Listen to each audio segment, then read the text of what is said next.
Hi there, Sheila. I'm in support of the email you got from the chap who said that some responsibility has to be taken by people, by the girls and women who dress a certain way. Let's just stick with the girls, the children. Okay, right. So let me postulate to you.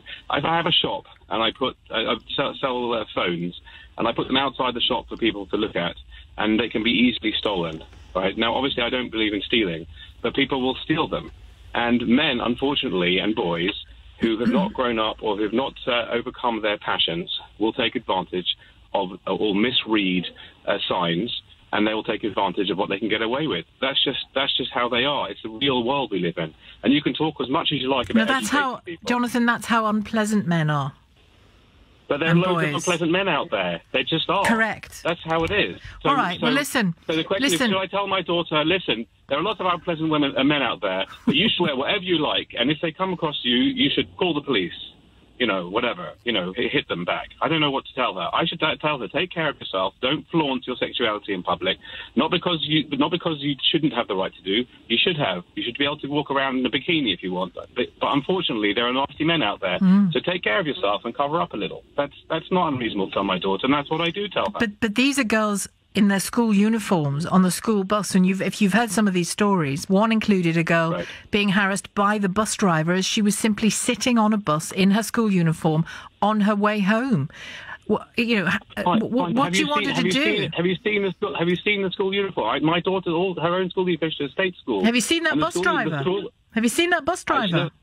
I haven't seen the bus driver, no. Well, picture him, a grown man with a job and presumably a family at home. Why aren't we focusing on him?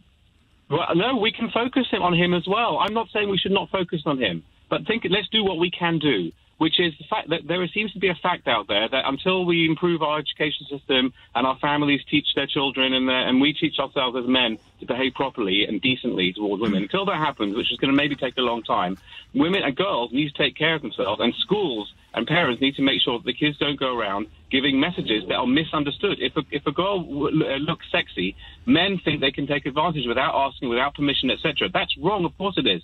But that's what happens. So don't give the message out in the first place. Why can't girls also take responsibility for their safety in a world full of people who haven't developed properly, who aren't nice, who aren't decent? Why don't we do that? All right. Well, when does that stop, Jonathan? When does a girl or a woman get to simply dress the way she wishes to dress? When does that happen? Well, of course, there are lines. I don't know exactly where the lines are. I don't know where the lines are. Does that never happen? I don't know when. Well, there are certain places that are safer than others.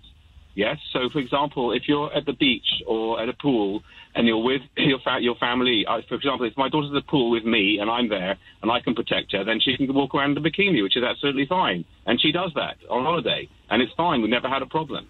Right? There are certain places where it's safe to do that, and there are certain places where it's not. And that's just the reality. We live in a real world, and sometimes we think that there's a fantasy of how people should be, which I agree with you. It would be amazing if we lived in that world, but we don't. No, I'm not suggesting that we will ever live in that world, which is why I'm focusing on giving girls strength, not improving the behaviour of the kind of boys and men that we've heard about this hour. And I stress it's not all boys and men, of course. So we agree that we make girls safer. I think we differ in how we make girls safer, because I don't think we make girls safer by suggesting to them that they have to make themselves and their lives smaller. Well, do you think that girls should be encouraged, if they wish, to flaunt their sexuality? Let me ask you that. Flaunt their sexuality? How is an 8-year-old girl in a school uniform doing that? Well, I don't know. First of all, I don't know about 8-year-old girls. Well, this report included girls of 8 or 12. Personally, I don't find girls of 8 sexually attractive at all. It's all right. You don't need to reassure me of that. I'm sure that's the case. I'm just saying. I don't know exactly where the lines are, but it's definitely the case that in my daughter's school, I can tell you where the lines are. They begin and end at the physical hands of the boys and men who are abusing those girls. I agree with you. We're not talking about that right now. We're talking about what, if any, responsibility does my 13-year-old daughter have? Yes, in terms of protecting herself from men behaving disgustingly. That's what's interesting to me, which is what the guy who wrote in was talking about. And I say they have responsibility, and me as a dad have responsibility to teach my daughter, yes, to dress to some degree as modestly as possible. And there's a line, I don't know exactly where it is, and there are fights I'll have with her and with my wife, and etc. But if she's wearing a Wonder bra, yes, and showing her cleavage off at age 13 or 14 or 15, right, then I think she's putting herself in danger unnecessarily. Well, I can't believe we've gone from school uniforms and 8-year-olds to bikinis and cleavage. I think you're missing out a whole world of woe in between, Jonathan, because you have one theory, which is based around what girls wear rather than how men and boys behave sometimes. Jonathan, thank you for your call. All the same, I don't think we were ever going to agree on that. Jonathan in Finchley, that's it.